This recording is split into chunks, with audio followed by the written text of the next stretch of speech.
Ni mwendelezo wa habari za kimahakama na hii ni kutokea mahakamani ambapo watu 3 kati ya 7 waliokamatwa na mamlaka kudhibiti na kupambana na dawa za kulevya kwa tuhuma za kukutwa na dawa za kulevya wamefikishwa katika mahakama ya hakimu mkazi Kisutu, ambao ni Najim Muhammad, mkazi wa Kibugumo Kigamboni, na wenzake wawili akiwemo mkewe, wakiwa wanakabiliwa na mashtaka ya kusafirisha dawa za kulevya aina ya heroin.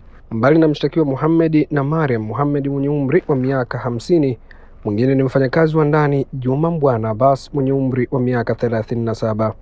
Washtakiwa wamesomewa mashtaka yao mawili na wakili wa serikali Ahmed Alfani akishirikiana na Frank Michael mbele ya hakimu mkazi mfawidhi wa mahakama ya hakimu mkazi Kisutu Aaron Liamuya.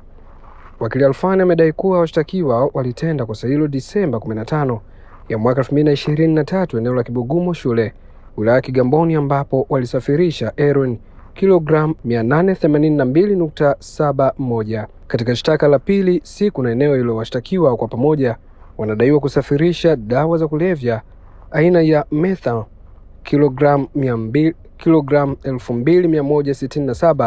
2167.29.